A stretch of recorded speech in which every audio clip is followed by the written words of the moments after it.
What's going on, everyone? My name is John with Value and Mortar, and I'm an economist. Today we're talking business fundamentals.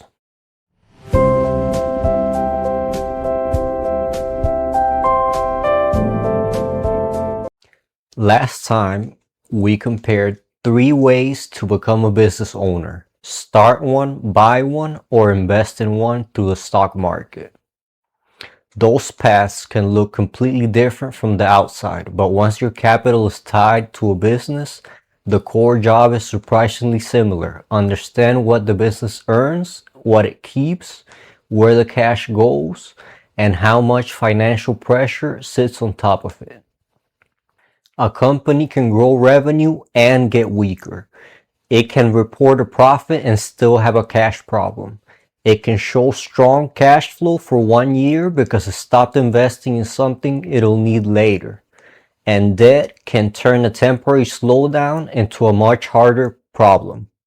So, I want to give you a practical owner's framework for reading those 4 pieces together before we ever get to valuation. And if you want to keep building that owner's lens from business ownership into long-term investing, subscribe to Value and Mortar. That's the path we're building here. So let's start with revenue. Revenue is the amount a business recognizes from selling its products or services before you work through the different layers of cost. The SEC explains that income statements show revenue and expenses, while cash flow statements track actual cash inflows and outflows. The statements are related but not interchangeable. But revenue grew is only the headline. The useful part is understanding what produced the growth. Did the company sell more units, raise prices, add customers, open locations, buy another business maybe, or use heavy discounts to pull demand forward? Those can all push the top line higher, but they don't create the same economics. Let's use a fictional company called Mortar Tools. It distributes equipment to small contractors. Last year, Mortar Tools generated $10 million of revenue. This year, revenue rises 20% to $12 million. That sounds great, but suppose a single new customer now represents 25% of total sales and Mortar Tools had to offer aggressive discounts to win the account. The revenue number improved. The business may have become more dependent on one buyer though, and the margin on those new sales may be worse. That's why an owner doesn't stop at the growth rate. You trace the source, durability, concentration, and economics of the growth. Once you understand where sales come from, follow the money down the income statement. Suppose Mortar Tools produces $12 million of revenue and spends $7.2 million on the product it sells. That leaves $4.8 million of gross profit. Then the company spends another $3.4 million on payroll, rent, marketing, technology, insurance, and other operating costs. Now operating profit is just $1.4 million. Then assume about $210,000 of interest expenses and roughly $290,000 of income taxes in this simplified example. Net income comes out to about $900,000. Now, the business is profitable, but you still don't know enough. Margins tell you how efficiently revenue is turning into profit, but you also need to understand why the margins changed. Maybe suppliers raised prices, maybe labor got more expensive, maybe the company has pricing power and passed those costs through to the customer. Maybe discounts won the revenue growth but quietly crushed the margin. The same revenue number can support very different profit outcomes. This is where Amazon gives us a useful historical business case. Now, disclosure, I do own Amazon stock. However, I'm using Amazon here as a historical business example, not as a recommendation to buy, sell, or hold the stock. Amazon's long-term shareholder messaging has been unusually explicit about the trade-off between short-term reported profitability and long-term cash flow value. Its investor relations materials trace that philosophy back to the 1997 shareholder letter. Management emphasized long-term shareholder value, bold investment decisions, and a preference for maximizing future cash flows over making the accounting results look prettier in the short run. Amazon's current investor relations governance page explicitly describes those long-term principles and states that when accounting appearance and maximizing the present value of future cash flows conflict, the company's stated philosophy favors the cash flow economics. That doesn't mean low profit is automatically good. Reinvestment only creates value when the money is deployed productively.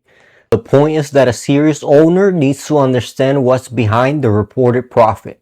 A dollar withheld from current earnings to build valuable capabilities can be very different from a dollar lost because the business has weak economics. Now we get to the part that trips people up, if the revenue and profit didn't already. Profit isn't the same thing as cash movement. A company can record revenue before the customer has actually paid. It can buy inventory before that inventory is sold. It can recognize depreciation expense without writing a new check for the full original cost of the asset that year. That's why the cash flow statement matters. Go back to motor tools. We have about $900,000 of net income. Now assume the company recorded $300,000 of depreciation. So we add that non-cash charge back when reconciling toward operating cash flow. But accounts receivable increased by $700,000. In plain English, more sales have been recognized than customers have actually paid in cash. Inventory increased by another $400,000. That's just cash tied up in shelves. Accounts payable increased by $200,000, which temporarily preserves cash because the company hasn't paid all those supplier bills yet. The company reported about $900,000 of profit, but this simplified example produces only about $300,000 of operating cash flow. And we're still not done. Suppose Motor Tools spends $500,000 on equipment and technology. A common simplified free cash flow calculation would take operating cash flow of $300,000 minus $500,000 of capital expenditures, giving us negative $200,000. Free cash flow isn't a standardized GAAP measure. GAAP stands for Generally Accepted Accounting Principles, and companies can calculate it differently. The SEC specifically warns that the term doesn't have a uniform definition, so whenever you use it, define the calculation instead of treating the label like a universal truth. SEC staff guidance describes a common free cash flow calculation as operating cash flow minus capital expenditures, while warning that free cash flow has no uniform definition and shouldn't automatically be interpreted as cash available for unrestricted discretionary spending. And negative free cash flow still isn't automatically bad. Maybe Motor Tools is building a distribution center that can support years of profitable growth. Or maybe management is spending heavily just to keep an aging operation from falling apart.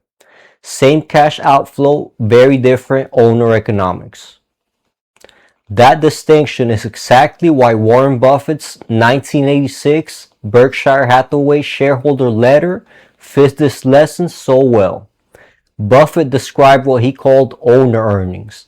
The basic idea was to start with reported earnings, adjust for non-cash charges, and then subtract the capital spending, and when necessary, working capital. The business actually needs to maintain its long-term competitive position and unit volume. The 1986 shareholders letter lays out that framework and makes clear that the required maintenance component is an estimate rather than a deceptively precise accounting figure. The important part isn't memorizing a formula. Buffett explicitly acknowledged that required maintenance spending can be hard to estimate. The owner's job is to separate cash that's truly available from cash the business has to put back in just to stand still. That's a much more useful mindset than celebrating any cash flow number in isolation. Now look at debt. Debt can be useful. It can finance equipment, acquisitions, real estate, inventory, or expansion without requiring the owners to contribute all of the capital up front. But the debt holders get contractual claims. The owners who are shareholders get what's left.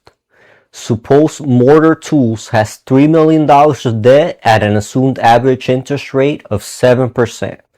That's roughly $210,000 of annual interest. When operating profit is $1.4 million, that burden may look manageable. However, if a downturn cuts operating profit to $700,000, the same interest bill now consumes twice as much of the operating profit. Suppose $1.5 million of that debt matures or has to be paid next year. Now you care about more than the total debt balance. You care about the interest rate, whether it's fixed or floating. When the debt matures, how much cash the company has, how stable its cash generation is, whether it can refinance on reasonable terms, and what happens if customers pull back. There isn't one debt ratio that makes every business safe. A stable utility, a software company, a retailer, and a cyclical manufacturer can support very different capital structures. The useful stress test is simple. What happens to the business if the year goes wrong? Put everything together and you have a compact way to begin analyzing almost any non-financial business. First, where does the revenue come from and how durable is it? Then, what profit survives after the real cost of operating the business? Does that accounting profit convert into cash? How much cash has to go back into the business just to maintain its earning power? And can the balance sheet carry the company through a bad year without forcing a desperate financing decision? Notice what we still haven't done. Value the stock. That's intentional. A stock price gives you a quotation. Financial statements introduce you to the business underneath it. For a US public company, that's a corporation whose stock can be bought and sold by the general public. A practical next step is to open the latest annual report or Form 10-K. Start with the business description so you understand how the company actually makes money. Then read the financial statements, the cash flow statement, the debt notes, the risk factors, and management's discussion of what drove the results. Investor.gov describes the 10-K as providing a detailed picture of the business, material risks, management discussion, and audited financial statements including the income statement, balance sheet, and cash flow statement. Before looking up a valuation multiple, try answering those 5 owner questions in your own words. If you can't explain how the business makes money, why the margins changed, where the cash went, what reinvestment is required, and what the debt can do in a downturn, a cheap-looking valuation ratio probably won't rescue the analysis. And this framework works beyond public stocks. If you're evaluating a private business, you're still trying to understand revenue quality, true operating profit, cash conversion, reinvestment needs, and debt obligations. The documents and due diligence process change, but the economics don't suddenly stop mattering. The big shift is to stop treating revenue, profit, cash flow, and debt as 4 isolated numbers. Revenue tells you the sales the business recognized.